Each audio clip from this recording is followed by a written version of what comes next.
and welcome to You Write, the podcast where creativity meets community. I am Matt. And I'm Rachel. Each week on You Write, we challenge our listeners to write a story in just 30 minutes using 3 of 5 randomly generated words. It's a fun and fast-paced exercise to spark your imagination and get those creative juices flowing. We'll read your submissions, offer feedback, and discuss the unique twists and turns of each story. Whether you're an aspiring author or just love a good tale, You Write is your place to explore the endless possibilities of storytelling. So grab you a hammer and some nails, settle yourself in front of a big empty wall, and let's dive into some stories. Yeah. And remember, the only limit is your imagination and 30 minutes. Let's see what you got. Yeah. Oh, hi. Hi. How's it going? Oh, that's good. Great. Yeah. It was actually a nice day today. You mean nice as in your life or the weather? The latter. And the former. It was a good day. Okay. Yeah. Yeah. After Nice. careful consideration, yes, both. Both. Yeah. That is so good. Yeah. Excellent. Oh, so we, like several months ago, we bought tickets to go see the musical Chicago because they're coming here. And we bought enough to take my mother for her birthday because it's on her birthday. Mm-hmm. And I just told her today, it's like, hey, would you even be interested in seeing this musical? Mm-hmm. And she said, yeah. Yay. Yeah. That's exciting. It was kind of a toss-up. Could have gone either way. Yeah. So when is it happening? May 16th. How exciting. I'm excited. That's awesome. It's a great musical. It is. Very good. And all that jazz. Hang on up, but I'm down. And all that jazz. Yeah. Yeah, it's Lip a great. shits. Yes, it's a great musical. Yeah. Yeah, it is. I'm excited for you guys. Yeah. Mhm. Me too. How about you? How's life? Oh, wow, life is good. I've recently come to the realization that, this is gonna sound so weird or so obvious, but that whenever I just accept the reality that I'm alive and that I, barring the possibility of taking my own life, don't have a choice, it is so liberating. Okay. That's kind of bleak, but okay. No, it feels so good. It's like, because it's like thinking of everything as a choice. Like, should I do this or that? Should I do this or that? What should I do? What should I do? And then, well, subconsciously, it's like, I guess for most of my life, I've thought of life as a choice. It's like, I don't know. It's really hard to explain because it's really like an abstract sensation of feeling like I'm constantly having to choose and I don't know, but somehow realizing, hey, this is your reality. Does that make any sense at all? I want to say no. Yeah. But I don't know. Okay. Somehow just accepting the fact that this is where we're at, and so do your best with it. Oh, okay. Yeah. That form of acceptance. Yeah, totally. Yeah. Instead So of you've constantly being in turmoil about it. Okay. Yeah. Okay. Yeah, okay. So what I'm trying to say is I'm doing great. Okay, awesome. Yeah. I was like, can we compile all of that into... Yeah, I'm bringing it back around. Okay, excellent. I'm doing great. I am feeling great. I'm feeling grateful. Ooh. Yeah, and loving the fact that, hey, we're in it for the long haul. Let's do what we can with it. Hell yeah, brother. Yeah, I love that. Yeah, right on. Yeah. Oh, I have to walk something back from last episode. Okay. We were talking about The Rite of Spring by Stravinsky and how I thought it was Debussy who stormed out. Wasn't Debussy. Another contemporary, Camille Saint-Saëns.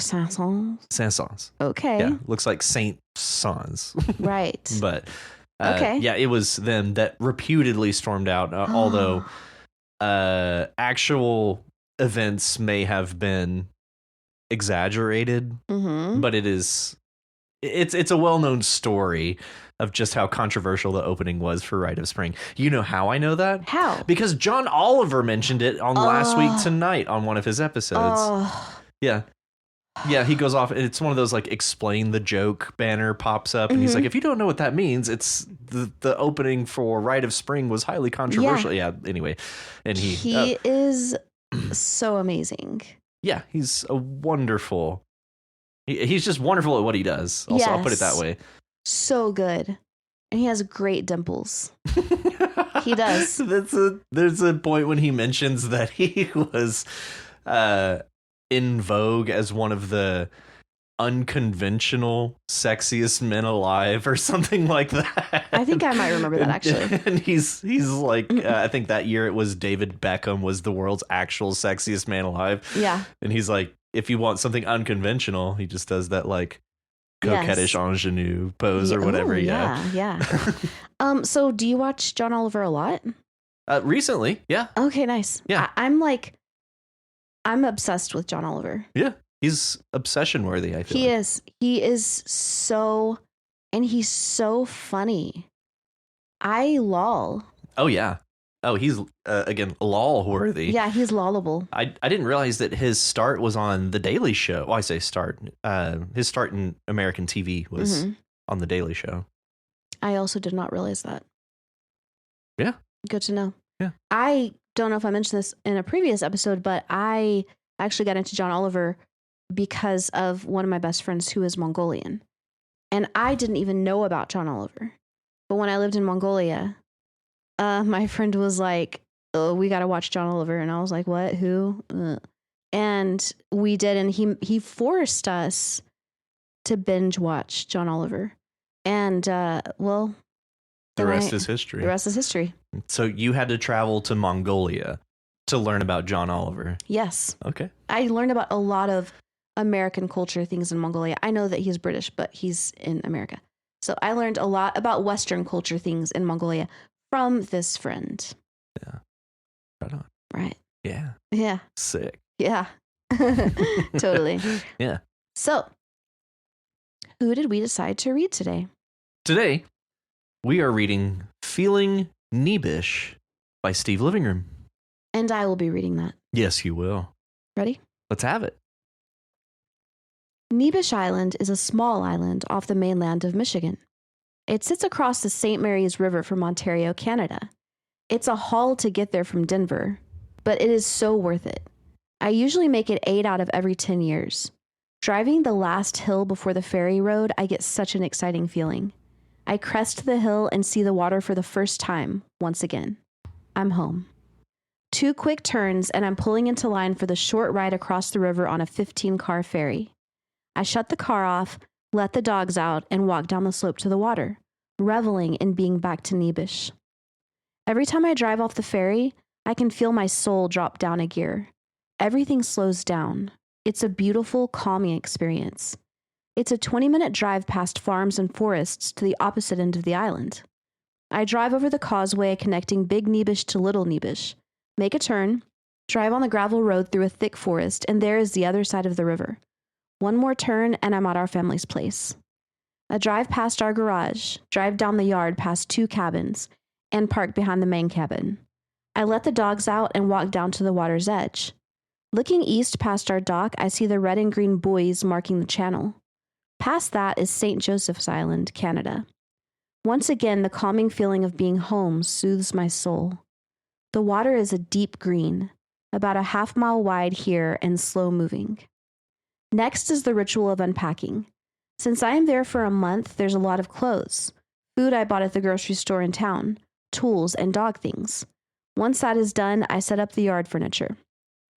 The big round table with the umbrella goes on the patio between the 3 cabins. Other relaxing benches and chairs go by the water side on the porch or the lawn. And of course, the hammock goes between the 2 majestic cedar trees. As I'm unpacking, the first freighter rounds Johnson's Point, coming upriver. I stop what I'm doing, walk down the dock, and just appreciate the massive 1,000-footer as it slowly goes by. If you've never seen a big freighter, it's hard to describe, but I'll try. Imagine a 4-story ship, 1,000 feet long, with a 6-story pilot house in the back. When the wind is coming from the north, you can't even hear them until they are right there. Other times, you can hear them salute other boat nerds as the ships make their way upriver towards the Sioux Locks and Lake Superior, where they pick up their massive loads of taconite, steel, and other necessary items that keep our economy going. I wave towards the top of the pilot house where I know the captain is. As the front of the ship approaches, the salute echoes up and down the river. 1 long and 2 short. I feel like a kid every time, even at 56. I yell thank you, and am delighted to see the captain come out and wave to me. I wave back with a big grin. I watch the freighter ease by and then go about settling in. There is no agenda on Neebish except for enjoying the river and relaxing. Phones work but are limited. I proceed to turn off data for all apps except for phone and text to keep in touch with my family. Days are filled with walks and just watching the river, which is always changing depending on the time of day, wind, and clouds. Mornings are my favorite. The river is like glass as the sun comes up over the hills on St. Joe's. The mist over the river and the deep silence adds to the glory. Sometimes the river is a deep green. Other times it's an angry blue with white caps from the wind. But it is always mesmerizing. I find myself just staring at the river, not thinking about anything, just fully being in the moment. At night, I or a neighbor will have a bonfire and watch the stars and satellites come out. I've seen the northern lights there a couple times. The moonrises are spectacular as well.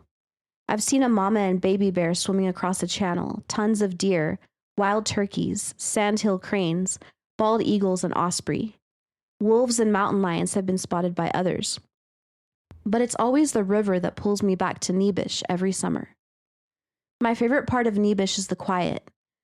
Sometimes I stop and hear nothing.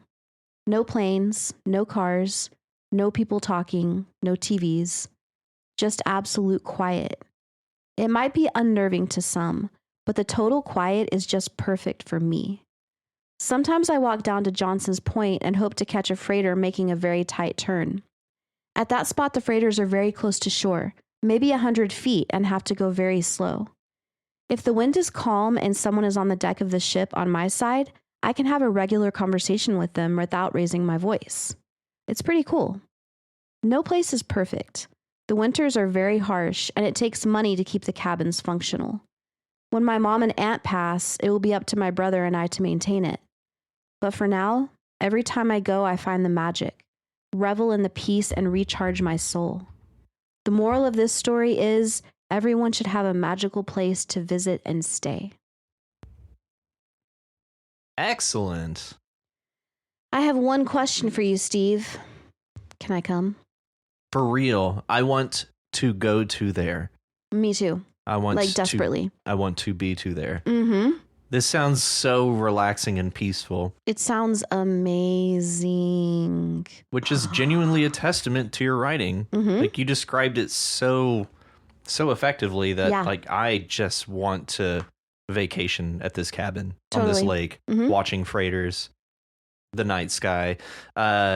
Just while we're on descriptions, this line, at night, I or a neighbor will have a bonfire and watch the stars and satellites come out. Mm-hmm. That's just in one sentence of descriptions. Like, that's wonderful. Yeah, that's beautiful. Bonfire, stars, and satellites. Yes. It's wonderful. It's amazing. And I just love the idea of like the satellites come out with the stars too. Right. Yeah, that's a really cool image. Yeah. Mm-hmm. Yeah. It's very, very great description. Yeah, it's amazing, and it almost kind of reminds me of the first time I went to Yellowstone. And right as I entered the park, I felt like I was in like the Garden of Eden. I was like, this is paradise. I have never been to Yellowstone. It is certainly on my list of places to see. Did you go summer or winter? I went. First time I went, actually, it was like in May. Oh, okay. And so there were very few people there because it was still very cold. Yeah. There was still snow on the ground. Yeah, it is way north. Yeah. Mm-hmm. Yeah. But there were some people, and it wasn't like bitter cold. Mm-hmm. I felt like it was a great time to go Yeah. because I was actually the only tent in the side of the park that I was on. Oh, wow. Yeah. There was one or two like RVs, but I was the only tent in the area that I could see at least. Yeah.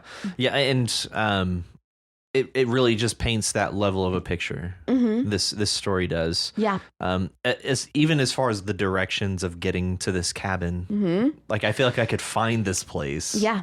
Did you look at the link that he posted? No, he posted a link. Yeah, of one of those boats of a ferry. Oh. Rounding the bend. A freighter. Yeah, a freighter, not a ferry. Sorry, a freighter. It was awesome, and you can see his cabin. No way. Yes. Oh, it's a YouTube video. Okay, I'll have to watch it later then. Yeah. No, I didn't, and yes, I'll have to watch that. Yeah, it's awesome and it's beautiful, and he describes the freighter really, really well. What it looks like. Yeah. Because when you see it, it's like, yes, it looks exactly like that. Yeah. Mm-hmm. Well, and I have a pretty clear idea of like what freighters look like. They're just insanely long, Mm-hmm. and because of how long they are, you don't assume they're that tall. Mm-hmm. But it's just because they're so dang long. Yeah. You can't really get scale for the fact it's like a 6-story tall. Yeah. At the highest point on the water. Mm-hmm. That doesn't even count for what's beneath. Right. Exactly. The water line. Exactly. It's massive. Yeah. Yeah. And very well described. Mm-hmm. And you put actually a lot of emphasis and focus on that. And I especially like the signaling for boat nerds. Mm-hmm. Yeah. The one long, two short. That's a level of detail that if it wasn't there, a boat nerd would be able to be like, call you out on it. Like, Right. no, you're not actually a boat nerd. Mm-hmm. You don't know. But the fact that we have these subtle details tells me that Steve may be a boat nerd. Yeah. Or he knows a boat nerd Well, and wrote about it so effectively. Didn't he say, hold on, what paragraph is that in? I want to say it was near the beginning. Yeah, I think so too. Oh, it's, I wave toward the top of the pilot house where I know the captain is. Mm-mm. As the front of the ship approaches, the salute echoes up and down the river. I also like that salute gets proper noun status there Mm-hmm. because it is more than just salute, hand wave, gesture, or whatever. Yeah. One long and two short. It's in the paragraph above, actually. In What the is? middle. Oh, the boat nerds. Yeah. He says other boat nerds. So that makes me think he is a boat nerd. Yeah. You know? Includes himself amongst boat nerds. And I like the idea of boat nerds too. Because being from Lubbock, living in Lubbock, we're landlocked. we're landlocked. The largest body of waters that we have are playas. Yes. Yeah. So I'd never heard the term boat nerd, but I think it's really funny. Yeah. Yeah. I like Well, it. it's like people who do plane spotting. Mm-hmm. Like they'll sit at runways and Mhm. just watch planes land That's all a day. plane nerd. Yeah, that's plane nerd. Yeah. Wow, people do that? Oh yeah. Yeah. There's videos, like they'll sit there and take videos of every plane that comes in Why? and lands just to pass time. Hmm. It's interesting. Like you see interesting aircraft. Okay. I honestly understand the obsession. Like Mhm. planes are cool. Okay. I'm not a plane nerd. Mm-hmm. I could see myself becoming a plane nerd. Is that one of your goals? One of your future goals? No, No? but if it happened, I wouldn't be upset. You wouldn't be opposed to it? No. Okay. Good Yeah, to know. I would need a lot more free time to just sit at the head of a runway and Right. watch planes come in. Yeah. Yeah. It sounds like a really fun hobby. Yeah. Mm-hmm. Yeah, especially if you live near a busy airport, I Mhm. imagine. Oh, yeah. Well, I mean, I enjoy... Actually, that might lose some of the charm. I don't know. I don't know. I enjoy sitting at airports and looking at people, so... Oh, yeah. Does that make me a people nerd?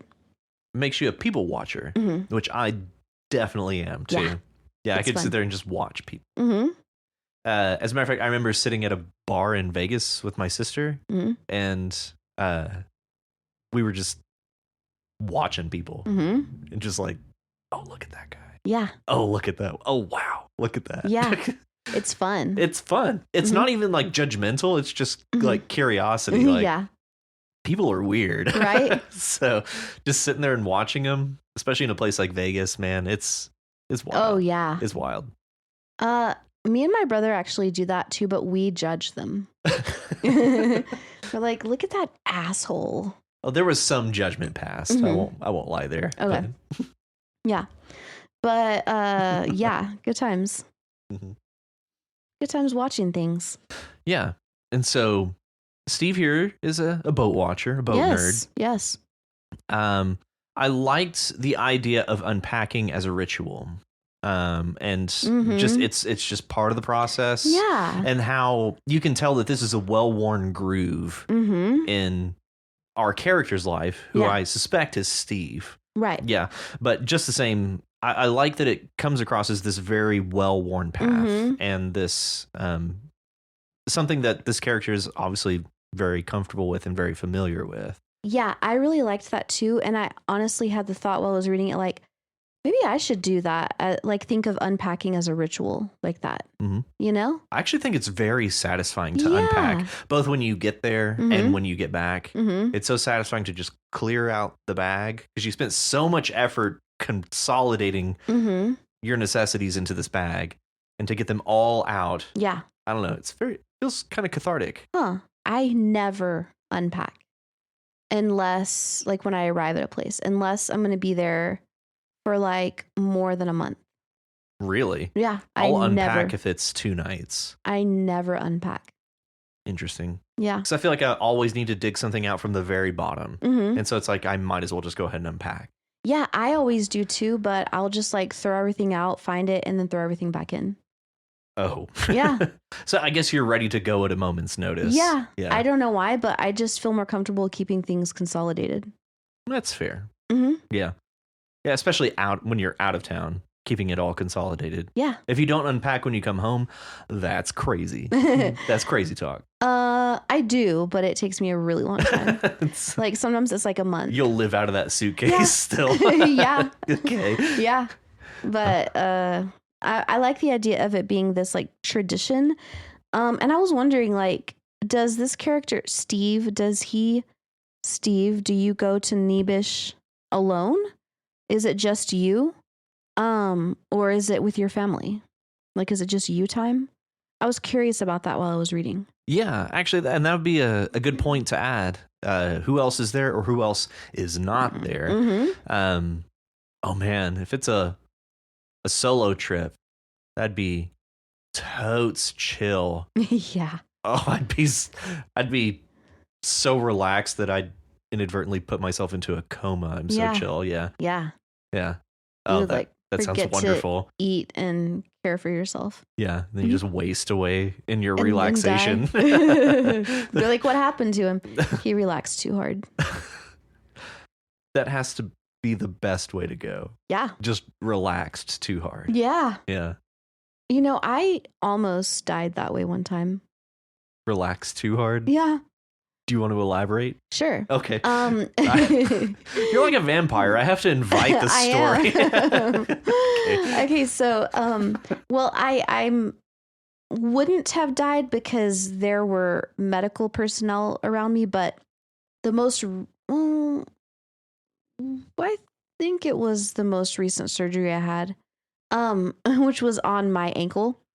And I don't know, but I kind of think they might have given me a little on the heavier side of anesthesia. Because whenever I finally woke up in the recovery room, I felt so relaxed, so good. And I think they gave me propofol. Sure. The Michael Jackson drug is what they call it. Oh. Yeah. Oh, I don't know. Okay. Yeah, I guess you haven't had as many surgeries as me. I've had exactly 0 surgeries. Okay. Yeah.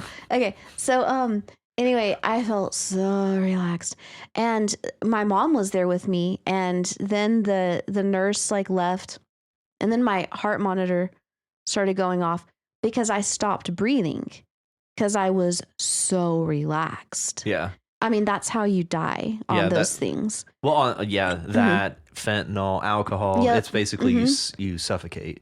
Yeah, your heart rate slows down. Anyway, and so it went off because I had stopped breathing, and the nurse came in and like kind of shook me and was like, okay, sweetie, I need you to breathe. It's been 3 Don't- days. yeah. You've been asleep for 3 days. Don't forget to breathe. And I was like, oh, okay. And I was intentionally taking breaths. I had to like do it intentionally, but then I just started falling to this lull of relaxation, and it felt so good. And then I stopped breathing again, and the heart monitor went off again. And then they had to come back in there and be like, okay, I need you to breathe. Don't forget to breathe. Ha. Then they left. And then I did it again. And then they come in and they just slap you. It's like, yeah. wake up. Yeah. Because and then I was like, man, it would be so easy to die if, there wasn't people coming in and shaking me and being like, breathe. Oh, yeah. Yeah. You know? Yeah. And anesthesia on its own, because I imagine you have assisted breathing when you're on anesthesia. My God, we go off on tangents like you wouldn't believe. No, it's fine. But yeah, I imagine that they're prepared Intubation. for that. Yeah, intubation, or even just like the mask that goes over your face. Yeah. They just had a little squeeze bag. Yeah. Thing. Oh yeah. Yeah. Man, I was feeling so good though, and I just remember thinking at the time I felt so cozy that it almost didn't feel worth it to take breaths. Oh yikes! Yeah, that's fascinating. I know, but when you're in that state, yeah, and you're feeling so warm and euphoric, really, from the drugs, that you just don't want. It's like you're in a cocoon and you don't want to come out. Mm-hmm. Anyway, so that's a time that I didn't really almost die because of the medical personnel, but had they not been there, I can see how it would be easy to die from relaxing too hard. Yeah. Mm-hmm. That's where we came in. That's where we came in. Relaxing to death. Yep. Yeah. What do you think about the use of precede? Since it's one of our words, I want to kind of call it out here. Oh. The second to last paragraph. Yeah, it should have been proceed. Yeah, that was a proceed. Yeah. Yeah. Yeah, so because precede would be that you went back into the past and turned off data. Yeah, to say in the present tense, I precede to do anything is impossible. Right. Because you are in the process of doing something. Mm-hmm. Right? There's no way to proceed to do something in the present tense.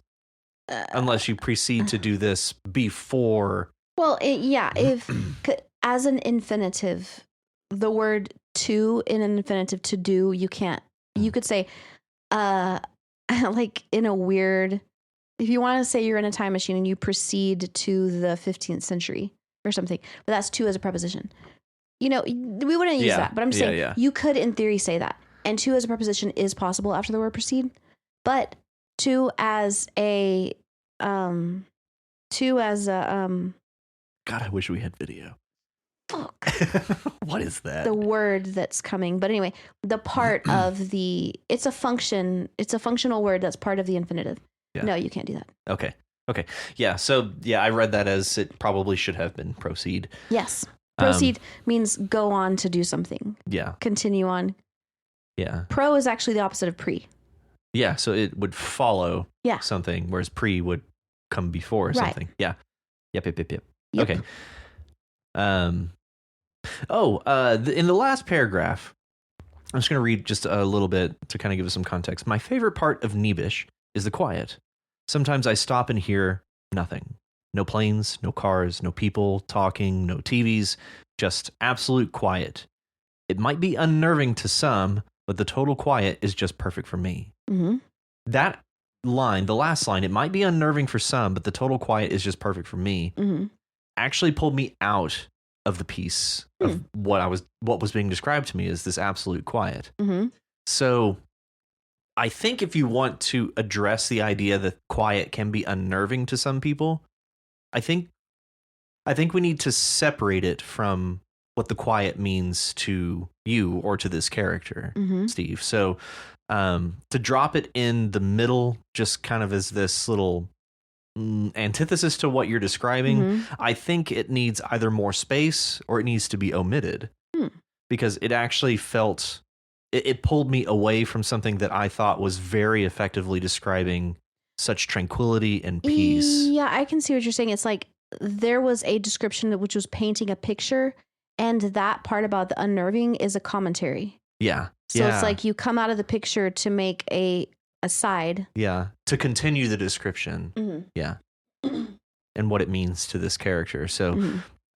Because I was so like enthralled by the story, like I was really captured by it. That line really did pull me away from your descriptions. So I think if you want to include how it might unnerve some people, maybe precede your paragraph with the descriptions of quiet and what it means to you with how it could be unnerving to some. Yeah. Well, you could say, my favorite part of Neebish is the quiet. It might be unnerving to some, but the total quiet is just perfect for me. And then go into your description of the quiet. Yeah. Yeah. Don't dive into the description and what you hear before you address the fact that it could be unnerving to some. Yeah. Oh, yeah, I can see that. Yeah. But overall, I really like this. I liked it too. It was awesome. I really felt like I was there. I did too. It put me in a chill place. Yeah. Yeah. Very Bob Rossian place. Yeah. Totally. Happy little trees. That's right. Yeah. Loved it. Thank you, Steve. Thank you, Steve. That was awesome. And that was some more interesting information about your life. I loved it. Yeah. Yeah. When's the party at Neebish? That's right. Yeah. Let's have a You Write party at Neebish. Yeah. We won't talk to each other ever. We'll just be quiet the whole time and watch Freighters. I won't say anything if that's necessary to get invited. But if it's not, Rachel will say things. I'll say an item or two. Yeah. No, thanks, Steve. Thanks so much. Thank you, Steve. And up next, we have Rachel's Guide to Suicide Success. OMG. By Walker by Faith. Okay, Walker, thank you. I feel so flattered. And so seen. Yes, I feel so seen, so flattered. I loved this because I saw you where you wrote, dark humor is your wheelhouse. Same. It's my favorite. I can confirm. Yes. It is Rachel's happy place. It really is. It really is. And so I loved this. I thought it was hilarious on so many levels. Yeah. So whenever I first saw the disclaimer, I was a little trepidatious about it. There's a lot of commentary to be made about suicide. But to be glib about suicide, I thought was an overstep. I've never been so happy to be so wrong because this was wonderful. I went into it thinking there's no way this can possibly come out the other side with me happy, but I was so wrong. Yeah. I loved this. Yeah. This is great. And it really brings back the idea of if you can't laugh about something, then something's wrong. Like you should be able to laugh about anything, about everything. You should be able to be lighthearted about something, to take a less personal approach to any subject. Yeah, I mean, whether you should be able to or not, it makes life a hell of a lot easier. Yes, it does. So yeah, not that you can't be serious about some things. You absolutely should take some things very seriously. But if you can't also turn the other way and laugh about something, it's just you're right. It makes life so difficult. Oh yeah, laughter. Well, I mean, laughter is the best medicine. That's what they say, but it's so true. It really is. Humor is healing. Yeah. Yeah. And laughing about things that, coming to a point where you can chuckle about things that once destroyed your world is pretty freeing. Absolutely. Yeah. But I loved the part where it's while never having successfully completed suicide myself, that's pretty funny because it's this lawyering. It's so I haven't successfully participated in a suicide. And also it makes it sound like this writer has attempted several times, but never been successful. Yeah. And through all those attempts has learned a few things. Yeah. So first, I really liked the textual disclaimer from the publishers. So do you listen to audiobooks at all? Well, I just started. Okay, so at the start, especially if you listen like on Audible or wherever, it says Simon and Schuster Audio presents title by author, read by narrator. And so coming into this intro with this disclaimer. What Walker and Goins Audio proudly present Rachel's Guide to Suicide Success. Like, I can just read this in that audiobook narrator voice, and it works so well. I thought that was a great kind of metatextual touch to it. And then to follow that with the disclaimer from the publisher, to follow it from the publisher, like, we do not condone any of this.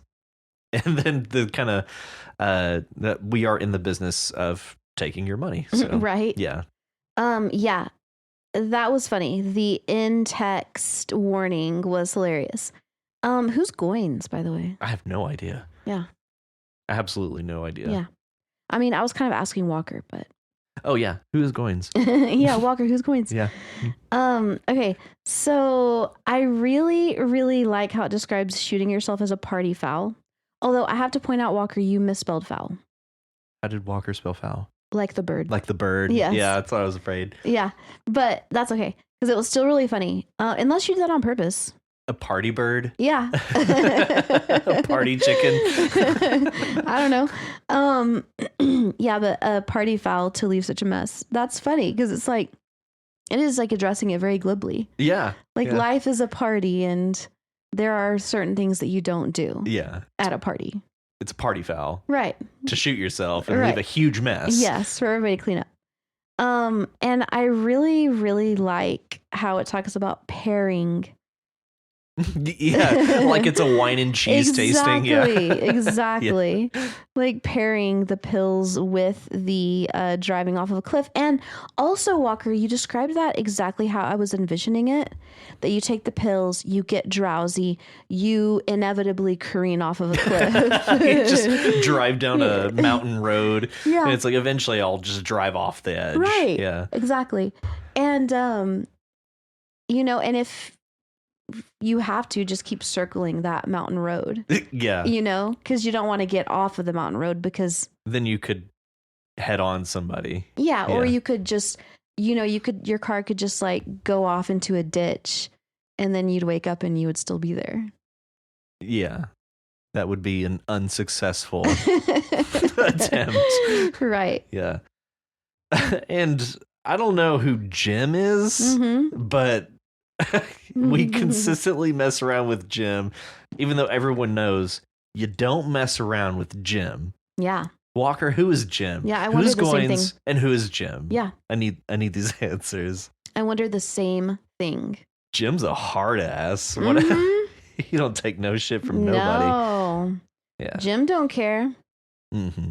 Yeah, it just plays very. I think glib is the best word that I can come up with. And it's just so satirical and great commentary.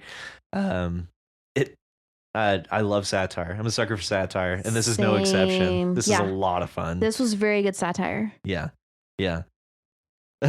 This line, before option 1, we get this is where the guide comes in, and ends off that paragraph like a shallow grave in the woods. Let's dig in. Yeah, that was good. It's full of these little quips and these little I'll call them like little Easter eggs about making light of death in general, not just suicide. Yeah. I was smiling. I was just like smiling the whole time I was reading it. And like a couple of times my boss walked by my office and I was just like, I look like a weirdo. I'm reading a satire about suicide. Yeah. I'm reading a satire about suicide. What are you doing? Yeah, it was pretty funny. Yeah. Pills as a means of suicide success are often paired with other, more traditional routes to ending your life. Rather than take pills and dying at home for your unloved ones to clean up, consider simply taking pills and then going through a drive through the mountains. Right. Unloved ones. Yeah. Yeah. That was another Easter egg. Yeah, because if you have loved ones that you recognize are your loved ones, Mm-hmm. you might not actually commit suicide. And so to describe them as unloved ones, like once loved but no longer loved. Oh, right. Yeah. Oh, I hadn't thought about it like that. Yeah. I thought that was a very clever touch to describe them as unloved ones. Because you're dead? Or because I was thinking of it as because you left them to clean it up. Oh, that's even better. Because it is all about making them clean up the mess that you left behind. Yeah. Right. Yeah. Interesting. But it is interesting to think about it as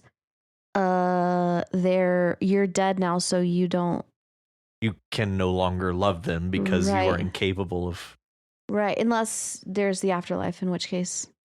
I was anyway. I just thought it was clever. It was clever. It was. Yeah. As the lethargy sets in, you will enjoy the pastoral scenes of cliffs and valleys, turns and drops. It's like a vacation brochure or something. Yeah, and to keep going, and when you eventually do fall asleep at the wheel and go careening off the side of the mountain, you will have killed 2 birds with 1 stone. The first bird is, of course, you. Yes. Yeah, that was good.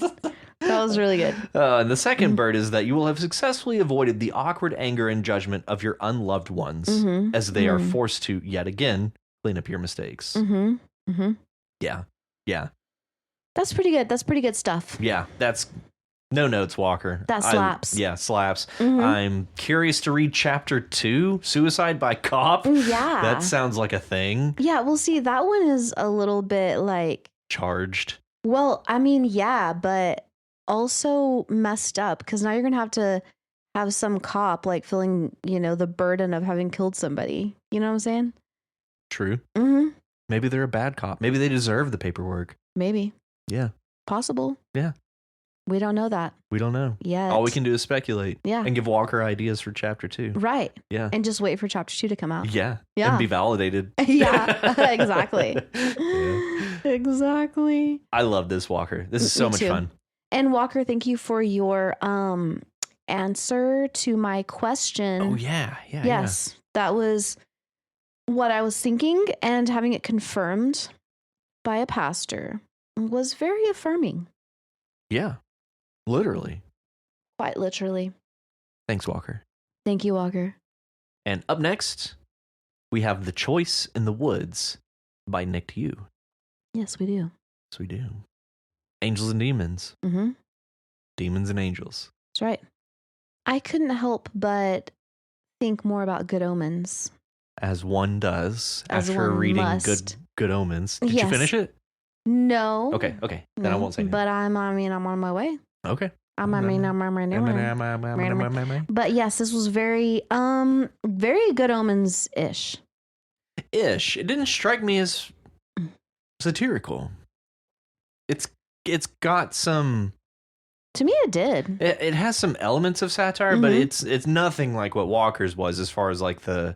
It didn't strike me as like comedy. Like there's good commentary here, but not necessarily wrapped in comedy. I felt like there was definitely some comedy in here. Yeah, the demon especially. Mm-hmm. Yeah. Yeah. Well, but it is like in Good Omens, the angel takes things more seriously, and the demon is more, I don't know.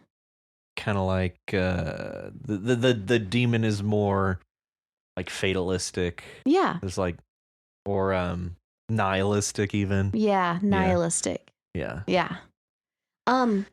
Okay, so I loved, probably my favorite thing in this whole story was how the angel's breath smelled of cinnamon.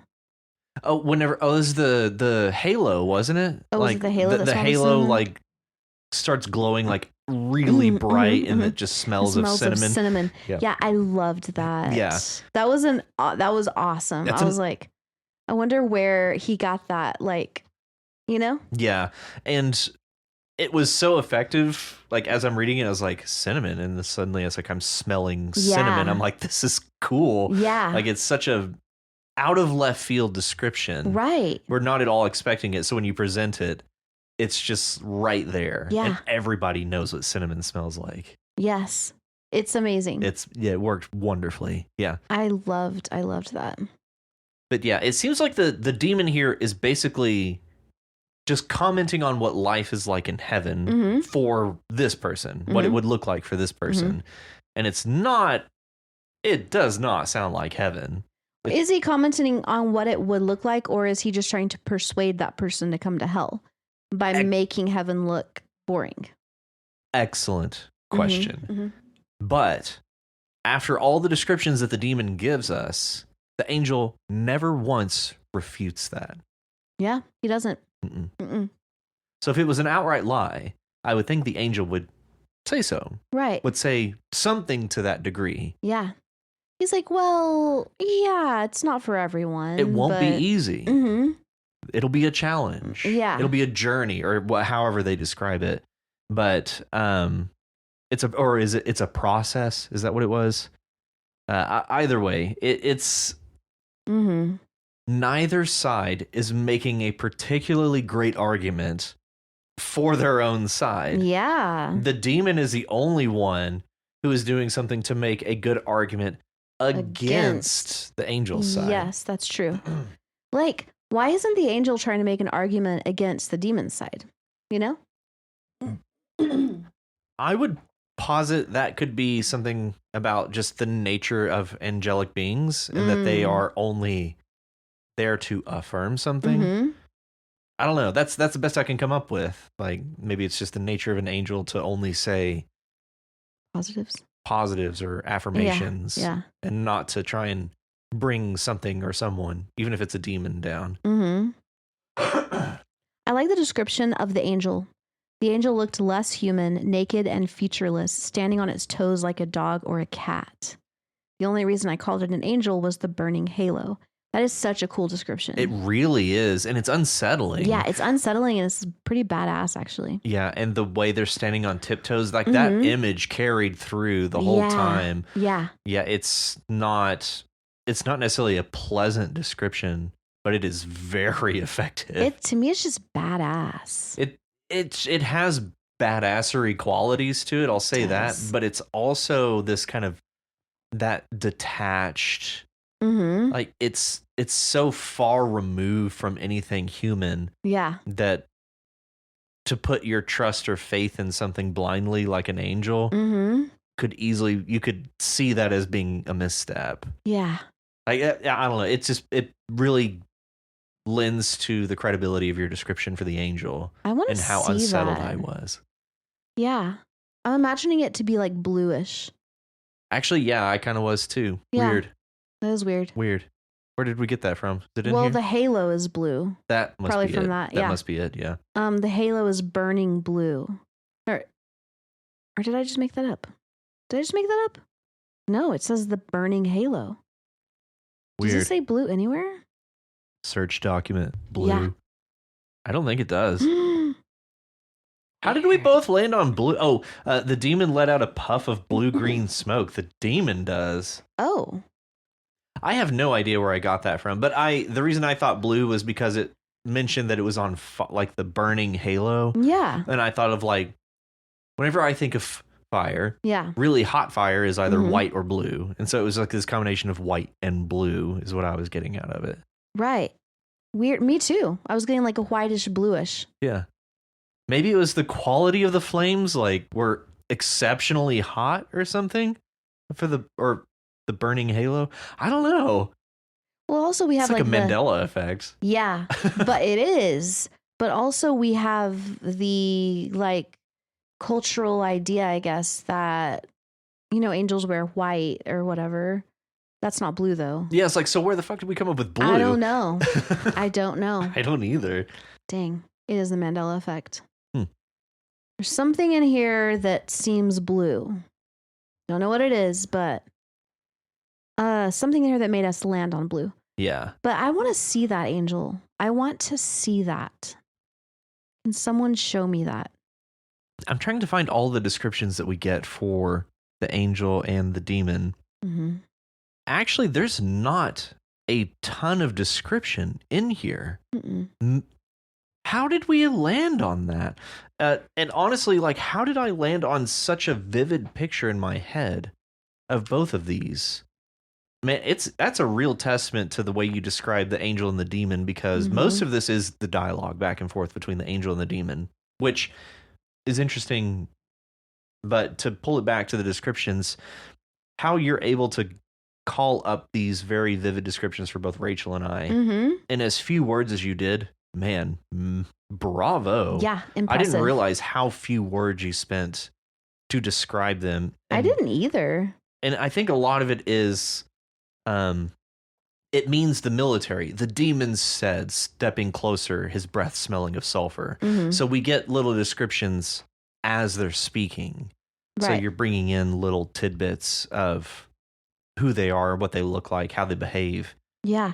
Throughout. Also, I like how, because to me, the way that it seems here is that the angel is the one who's in charge and has more power. And one reason for that is where it, after the one you just read, his breath smelling of sulfur, the angel's head inclined and the demon retreated, leaning against a tree.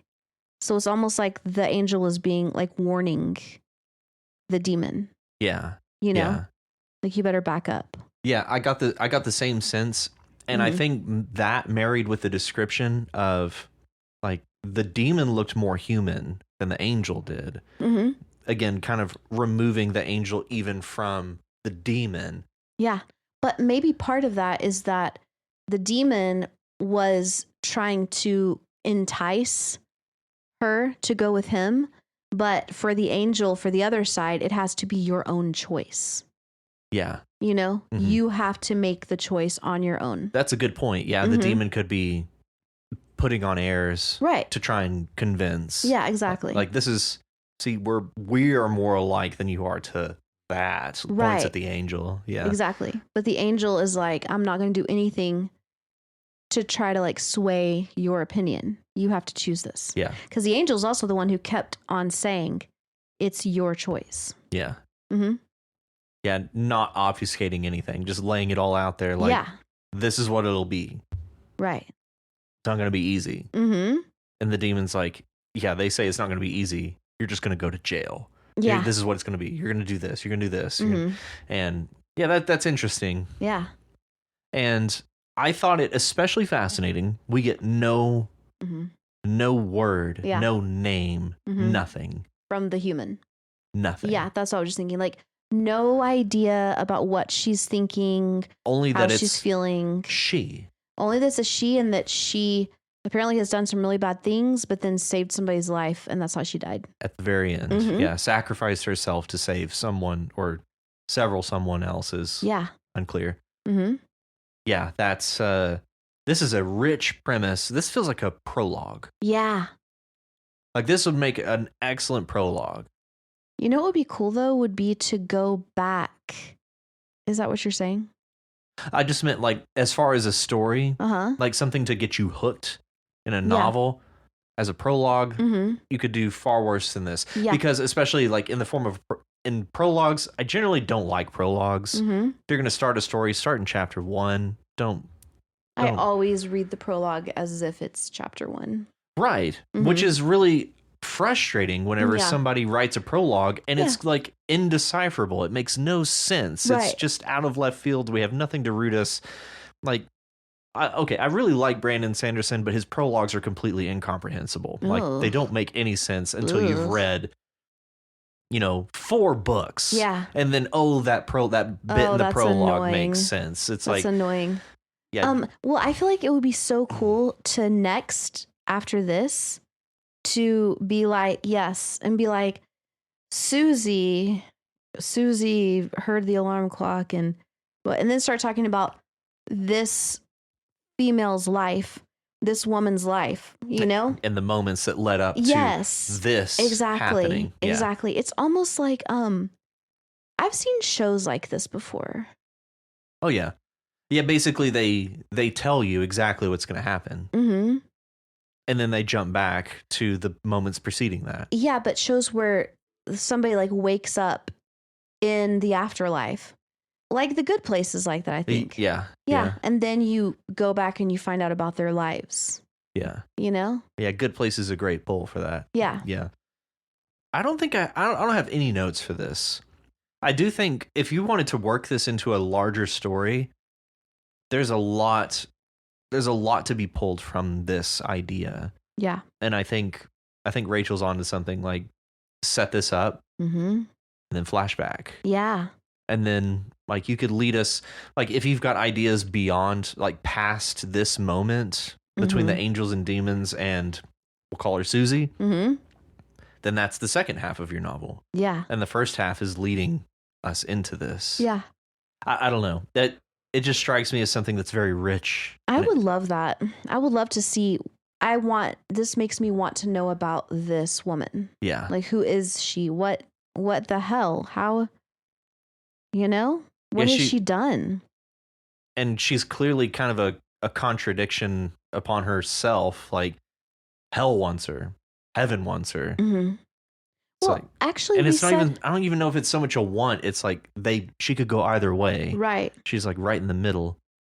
We said that there was not a word from her, but actually I just realized it started out from her perspective.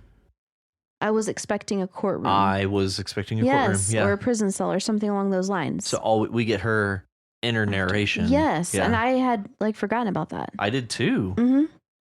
Because we don't ever get, oh man, all the more reason that would make for a great prologue. Oh, that's cool. Yeah, that's really cool. And I like that we can kind of circle back. I wasn't expecting the woods, and also the title is The Choice in the Woods.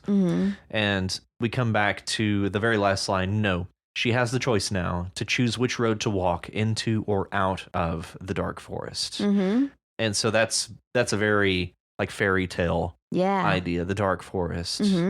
So that's pretty cool. That is really cool. Yeah. It's cool imagery. It is. And just symbolism even. Yeah. Don't tell her she isn't worthy, and then tell her that worthiness is a choice. I really liked that. I really liked that. Because the angel is presenting a choice. It's like, don't tell her she isn't worthy, and then tell her worthiness is a choice. I just thought that was so well done. Yeah. And everything leading up to that set us up for that line. And then the subsequent final line. Yeah. It works very well. I was very impressed by this. Yeah. Yeah. Very cool. Thanks, Nick to you. Thank you, Nick to you. And our fourth and final story for this week. Our fornal story? Fornal story. Is Bells. Yes. By the Prismatics 19. The Prismatics. Prismatics. Bells. Okay, so what did you make of this? No, I don't have anything clever. The Prismatics, you need to publish this somewhere. Yeah, you need to start thinking about compiling this and getting it in front of a publisher. Even if it's short stories, send it off somewhere. This is so fun to read. I'm having just derive such joy from these entries. Yes. This is very, very well written and very creepy. So creepy. Very creepy. I got goosebumps at the point whenever it said, blot out the sun for the first time, like just in conversation. I was like, what? It's like, wait, why is she saying that? And what's more is I knew it was coming because, you read, you scan it, you're periodically just scanning ahead and you see like this big block of text that says just blot out the sun, blot out the sun. But you bring it into the tail end of that paragraph. Right. Oh, it works so well. Yeah, it's like this beautiful moment. Everything is so beautiful and perfect. Arguably, possibly the most beautiful moment. Yes. And then there's suddenly that. That is so creepy. I went back and read that like several times where she's like, if nothing else comes from our relationship, at least we can say that we could blot out the sun. Like the way that that's just said so like casually. And lovingly. Like it's described as like loving. And is terrifying. So effective. Oh, that hit like a hammer blow. Yeah. It's like you're like in love, you're having this moment, and then suddenly she says that, and you're just like, And then just, nope. That's exactly how I felt when I saw your wife pour that vase of water on that Apple MacBook. Yes. Okay, go ahead and tell the story, please.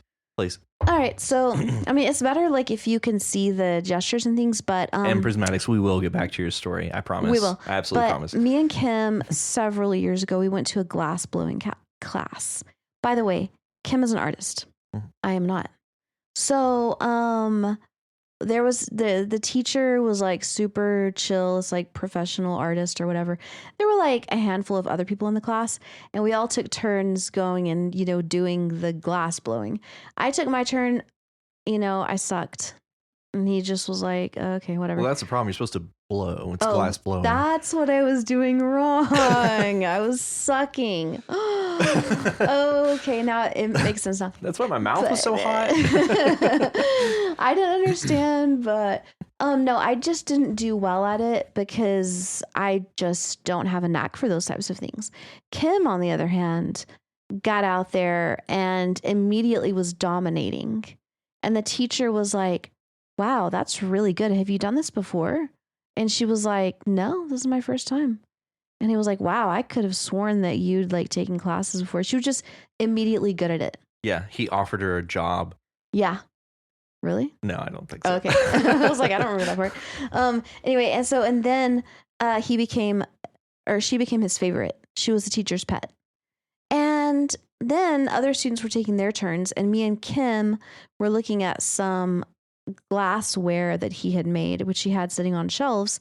And I didn't really give a shit about it because it's not really my jam, but I was just kind of looking, like trying to get interested in it.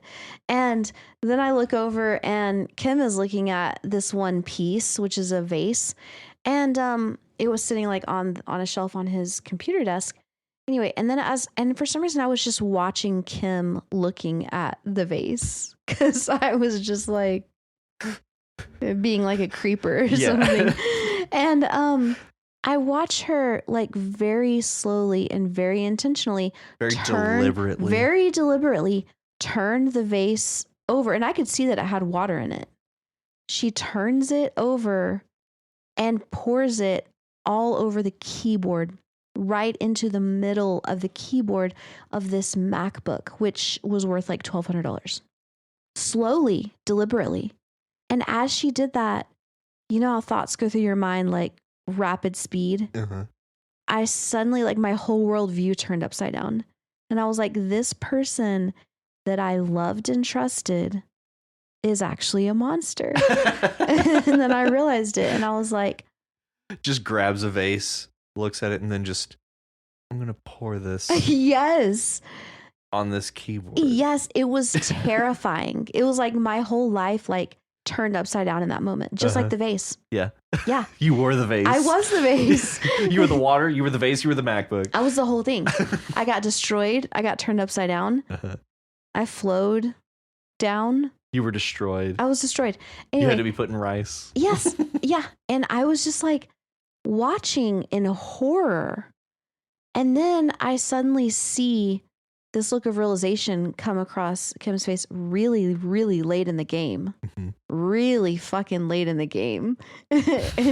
and so then I realized that it had been an accident.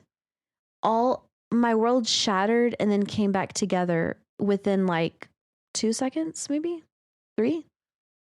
I wasn't there. I don't know. I can't give you a time frame. Let's say 2 or 3 seconds. So whenever I realized that she had done it by accident, I was like, oh, thank God. I don't have to kill her. I don't have to destroy her. I don't have to eliminate her. Yeah. And then I didn't know what to do. So I just like ran to the bathroom to get paper towels, and which is fucking stupid, but you run to the store and get rice. Right.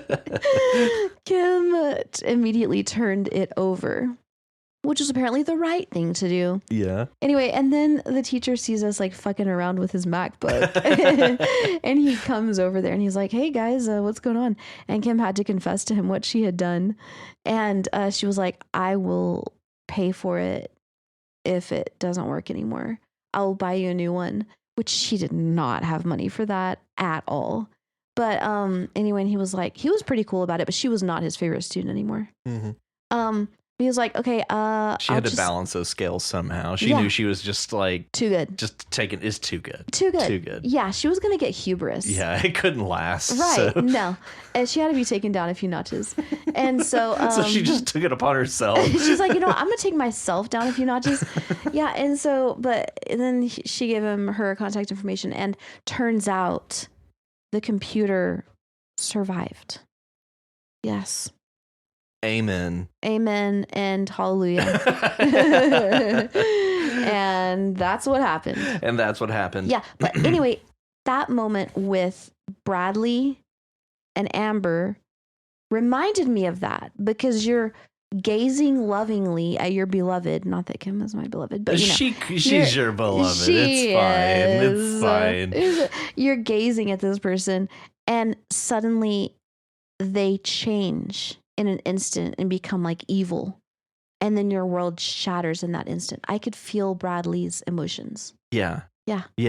And all of the description, everything about this scene just told me, it's like, okay, we're just going to see their wedding. We're just going to see this beautiful wedding. These people who genuinely, obviously love each other. The way Bradley describes, like, she turned, she smiled, he melted. Like, that just sticks with me. Like, those words live rent free in my head now. Right. And come into this wedding and it's just like, oh yeah, the feel good bit of this story. And then you reach the apex, and then you, at the same moment you reach the peak, the pinnacle of this beauty, you reach the ultimate pit of evil at the same moment. It reminds me of a limits calculation in calculus, because that's what it's like. It's like you reach a limit, and then it's like you go from infinite positive to negative infinite. Dang. Like at the same time, and it comes back to zero. Like, that's in my mathematical, like, engineer brain, like, that's what I thought of as like you go from this beautiful infinite positive to this horrific, awful infinite negative. I thought that was genius. Yeah, that was so good. Well done. That was very good. That was very good. Very, very cool. And I don't know if this was intentional, but in this just block of blot out the sun, blot out the sun, blot out the sun, you have one line that has blot out the sun twice next to it. Yeah. It is still symmetrical on the page as it sits, but it's equally unsettling in the lack of cohesion and the lack of consistency, I guess. Yeah. Yeah. It's so, I got goosebumps at the lowercase blot out the sun. Yeah. Oh, me too. Yeah. Oh, that was terrifying. Ooh. Oh my God. So well done. So good. Prismatics, this is amazing. Yeah, that's some good shit. I am so glad that this is here for us to read this week. Yes. Oh wow. And I saw that you especially like your description of the walls of a smoker's house, because it recurs here. Yep. Yeah. Yep, I noticed that. I was like really I really liked the description. I was really horrified by the description of how she was screaming so hard that blood was coming out of her mouth. You know? I like kind of pondered on that one for a minute.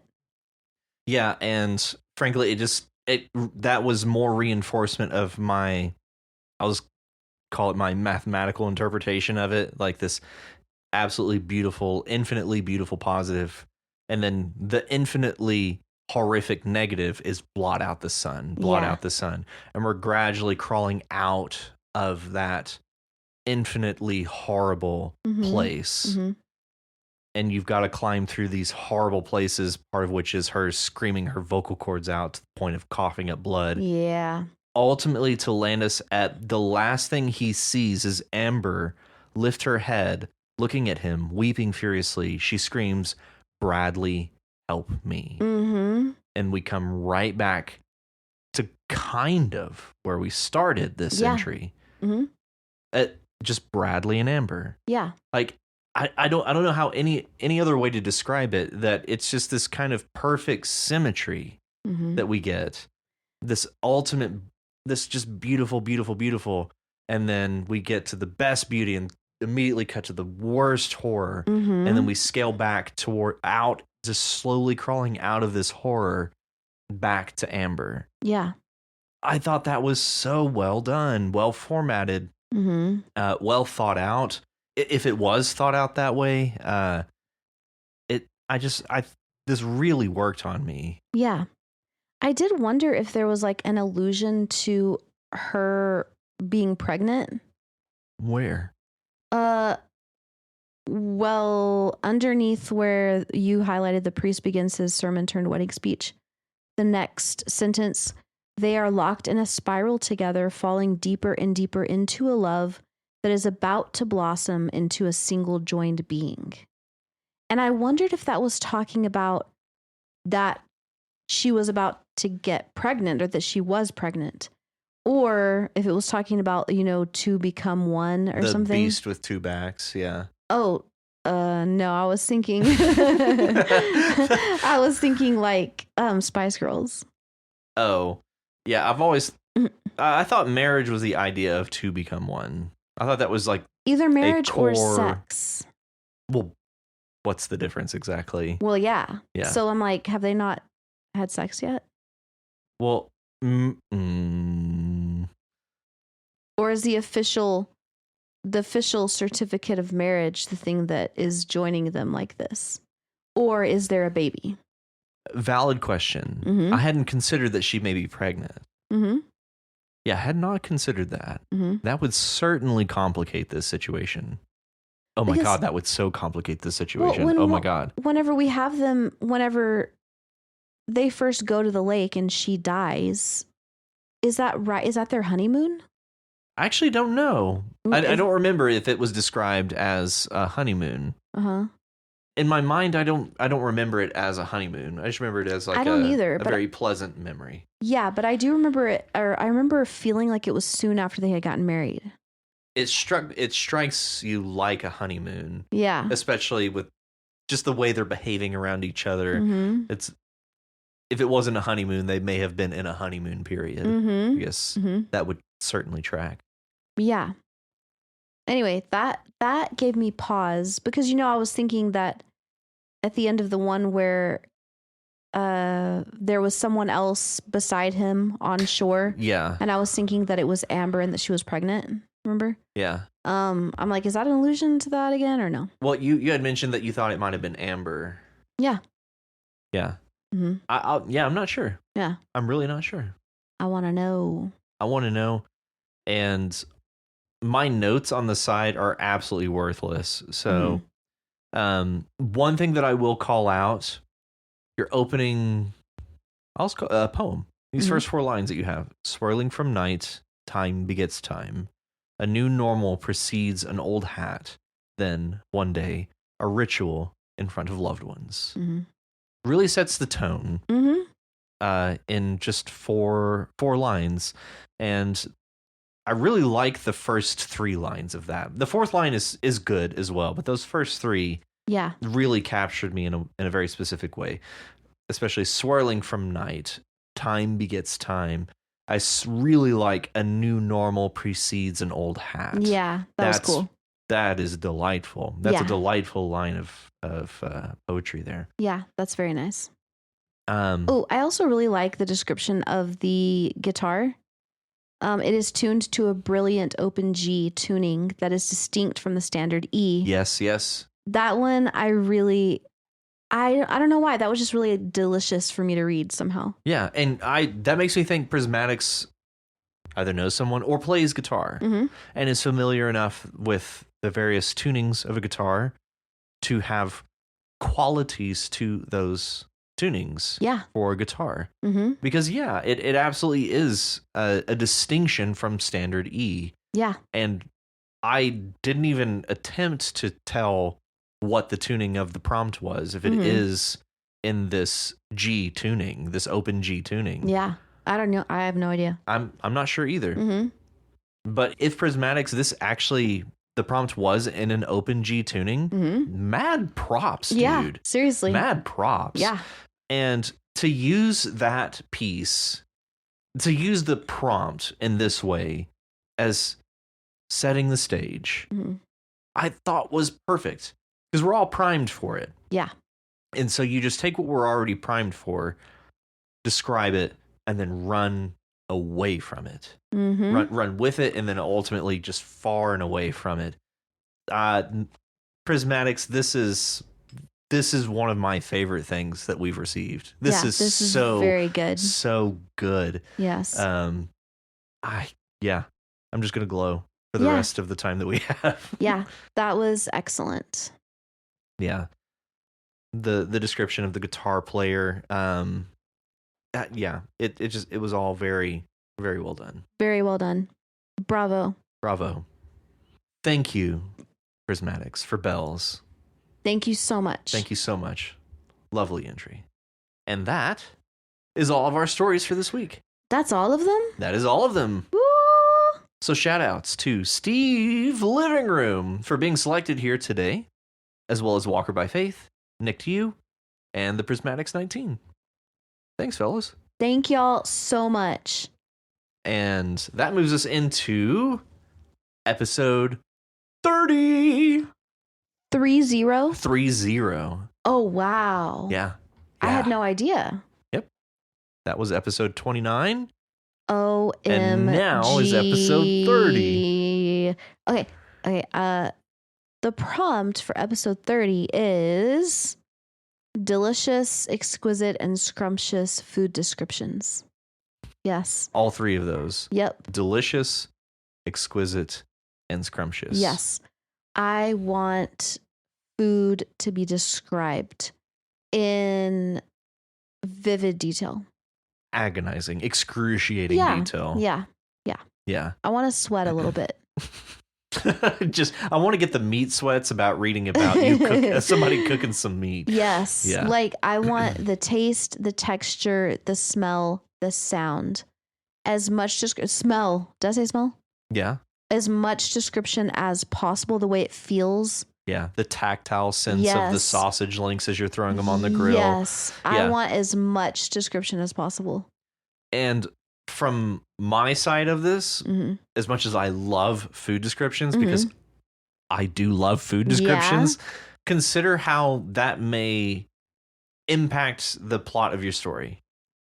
Like how using these descriptions of the foods can inform the reader of things other than just the food itself. The characters at large, the scene, the timing. Yes. Like there's so much information that can be gleaned from just having food in a scene. True.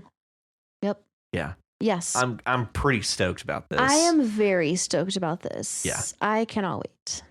And the words to accompany this delicious food description prompt are dentist, orientation, articulate, innovation, and competition. Those are some great words. Those are good ones. And the easiest one up first, dentist. Dentist. That's a fool who work on your teeths. It is. It is a tooth doctor. Toothman doctor. It's a toothman. Yes. And it does come from Latin. Dens is tooth. But it can also be an adjective. Dentist man? I guess. I was thinking dentist chair. Okay. I was like, you cannot refute that. Fine. Yes, it Fine. can. It can. Dentist. What about orientation? Orientation? Orientation. That's a 5-syllable word. Yeah. Yeah, it is. That's a big one. It is. You know what? It could be a noun again or an adjective. Like I've got the orientation blues. Hey, I've experienced this. Orientation blues? Yeah. Actually, yeah, I could see that. Yeah. I absolutely could see that. So orientation, it can be the thing that starts something off, the lame conference/meeting that you have to go to.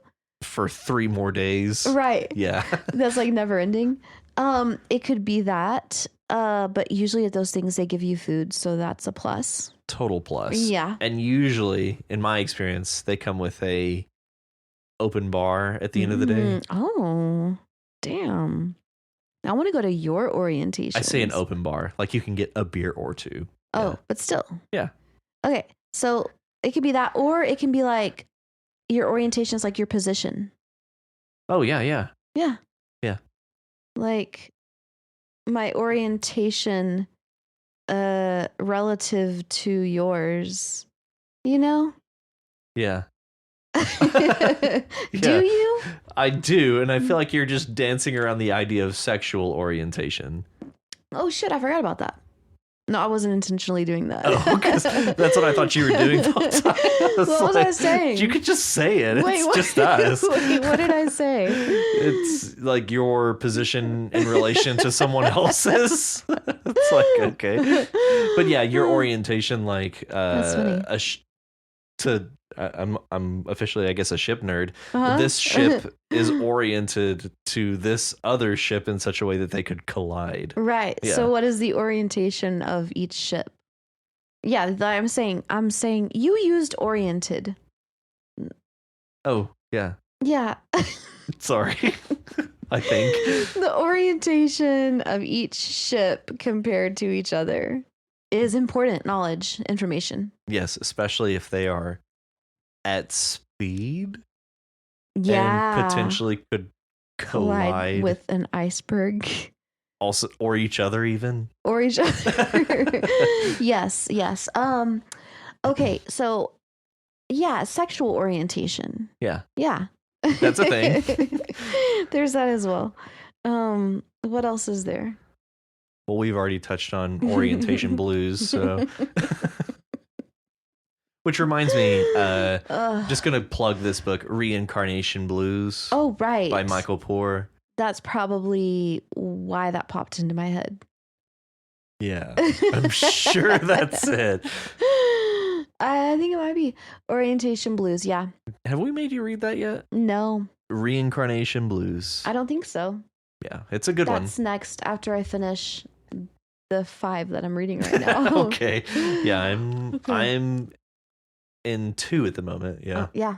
Yeah. I'm balls deep in actually 4 at the moment. Gross. It is gross. Okay, up next is articulate. Articulate. Articulate is something that, oh wait, is it articulate or articulate? Articulate. How do you know? A-R-T. Well, they're spelled the same. I-C-U-L-A-T-E. T-E. The 2 words are spelled the same though. Right. So how do you know it's articulate and not articulate? Because that's what I said. Oh, okay. All right. That's how I know. Gotcha.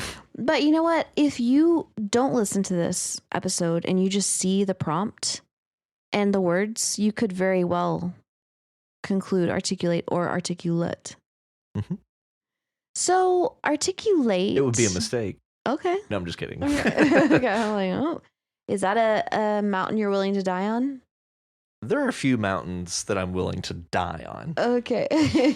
There's some mountains I'm willing to climb a marginal way up them, but die? No. Okay. All right. Articulate is to say something clearly. Yes. Mm-hmm. I really like the word articulate because I love it whenever people say abstract thoughts or blobs that are in my head that I don't know how to verbalize, but they're able to articulate it. So it could be like, it could be speaking clearly, like enunciating, articulate, but it could also be just being well spoken, like being able to say things, you know, in a clear way. Mm-hmm. Articulate. I will offer another definition that I use articulate for more often than your definition is something that is separated and moves at joints. Mm-hmm. So the my moving my hand out and away from my chest away is articulating my hand away from my body. Oh. This microphone boom arm is an articulating arm. Oh, cool. Did you call it a boom arm? Yeah, it's kind of a boom. A boom? Boom. I like that. Yeah. Yeah. I had to look it up because I wasn't sure of the right way to express it. Consisting of segments united by joints. Jointed. Articulated. So we are articulated humans. This is an articulated boom arm. Oh. The thing I love the most about that is the term boom arm. I really like that. That's cool. Yeah. Yeah. And next is innovation. Innovation. Oh, well. An articulated boom arm. It's an articulated boom arm, basically. It's an innovation. It is. So interestingly, this is also where we get the words like novice, novel. Oh, fascinating. Yeah, nov. Yep. Huh. Yeah, because a novel idea is a new idea. Nov is new? Yes. I did not know that. Really? No. Oh my God. I mean, it makes perfect sense, but Yeah. I'd never considered it. Well, it's like in Spanish, nuevo. Yeah. I just think of like novel, like a novel idea. It's a new idea. Yeah. Yeah. Yeah, exactly. Fascinating. So and of course, a novice is somebody who's new at something. Innovation, it's a new thing. You know, it's an invention. Yeah. Yeah. I think that one difference between innovation and invention can be, innovation can be abstract. Like he displays innovation. Yeah. You know, it's like the skill of making new things or whatever. But invention can't be used like that. You're right. Yeah. Yeah. It's just a thing. Right. It's just it's a tangible thing. Yeah. You know, or you know, kind of tangible. That's it. Well, it can be an adjective. You know, innovation station. Next is competition. Actually, last is competition. Oh, Sorry, that's our last word. Competition. Well, this is where it's a thing where you're competing. Yep. And when you compete, it means you challenge somebody else to the prize. Right. To win. To win. And to win is the prize. That is the prize. That is the main prize. Yeah. The most important prize. Bragging rights. Yeah. You know, competition is something that makes society thrive. Yeah. Actually, there. What was it? Like Monopoly Busters. Like from, I want to say it was like Roosevelt's day. Oh. Like to break up monopolies to increase competition within a certain economic sector. That's cool. Yeah, Roosevelt knew what was up. Yeah. Don't quote me on that. Again, everybody did that. I am not a historian. I thought it was Debussy that walked out of Rite of Spring. It was Saint-Saëns. I don't know. So whoever it was, like, yeah, competition breeds innovation. Yeah. Yes. And they're both our words. Yes. I didn't even realize it. Yes. That's it. Competition breeds innovation. Yeah. What else does competition breed? Hatred? I was going to say loathing. Yeah. Sorrow? Exhaustion? Yeah. Loathing of either yourself or someone else. Right. There has to be loathing in there somewhere, though. It's somewhere. Yeah. Competition. Competition is a great thing. And I don't have a whole lot else to say about it, to be honest. You must articulate your sexual orientation to a innovative competition. No, I got nothing. It's like, there's some way to get all of these words in here, but dentist, nope, not going to happen. Yeah. That's it. That's all I got. That reminds me of something I was making my students do today because we were working on their pronunciation. And they were just not saying words right. Like they were saying them incomprehensibly. Okay. And so I made them get on our group chat and do voice to text of a sentence which contained all of the words that I wanted them to say. Uh-huh. And one of the sentences was, "We paint on the bench." Another one was, "I got wet paint on my suit." And then another one was, "I don't like to exercise in my suit because it gets wet." It was funny. That sounds like I'm still not sure what's going on. But Yeah. They were just saying those words. And the cool thing is that whenever you say it into voice to text, whatever it writes is what, there are exceptions, of course, but generally whatever it writes is what English speakers hear. Yeah. So if you're like grossly mispronouncing a word and then you say it on voice to text, it's going to say not the word that you're trying to say, but the word that it hears. Yeah. Yeah. So when that's a fascinating tool for teaching. Isn't it cool? That is cool. Yes. So I have this one student who never, ever, ever says the end of words, ever. And I've told him countless times that nobody can understand you. I'm not joking. Nobody knows what you're saying, and nobody will know what you're saying until you say the ends of words. Huh. And so I got him to do voice to text, and sure enough, the phone had no idea what he was saying. It's like, I don't know. Yeah. Is it a recipe for sourdough? I don't know. Yeah. Yeah. So it was like, instead of saying bench, he was saying like bang. Oh, yeah. That would be incomprehensible. Yeah. Yeah. Yeah. Bang, bang. It's like, instead of paint, he was saying bang. And instead of bench, he was saying bing. Bang, bing. And I was like, nobody knows what you're saying, bro. That means nothing. No. Those are sounds. And he can say the last of words, because whenever I tell him and I'm like, repeat after me, and I say it, he can repeat it exactly how I say it. But as soon as you string it into a sentence, it's Joey from Friends. Yeah. Yeah. It all goes out the window. Yeah. Yeah. Anyway. Oh man, it's killing me. I can't remember what they say. It doesn't matter. I don't even know what you're talking about. I know about Friends and I know about Joey, but I never watched it, so. And I had them say wet paint on the bench, and it came out, what paint on the band? Or, yeah, nonsense. Yeah, and the text to speech just gives like a shrug emoji. Like, yeah, it's just like, I don't know. I have no idea what you said. I did my best. Yep. Well, if you want to be like these wonderful writers and submit your story to You Write, head on over to your subreddit. I mean, our subreddit. It's at yours Reddit, too. It's ours, all of ours, at reddit.com/r/YouWritePod. If you're unable to submit a story this week, that's fine. You can help out by reading and commenting on other people's stories. Each time you post a story or leave a comment on someone else's submission, you increase your chances of having your story read on the podcast. You can also reach us at youwritepod@gmail.com. If you like our show and want to help support us, consider donating to our Patreon at patreon.com/YouWrite.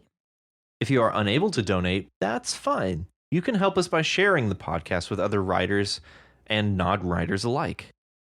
If you haven't already, be sure to subscribe to the podcast so you know as soon as new episodes are available. Also, be sure to leave us a rating and review in your podcatcher of choice, please. Please. We will be reading one review on each episode. Every episode. Every single one. So get creative. I was looking for the review to read. Oh. Did you find it?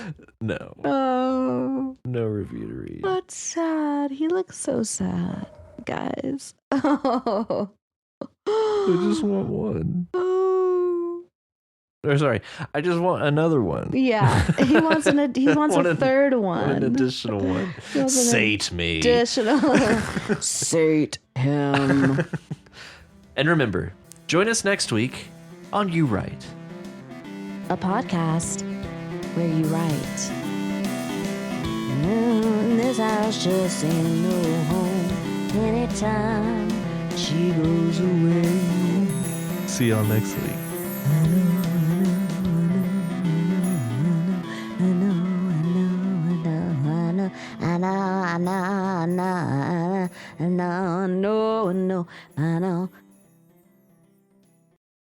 See y'all next week.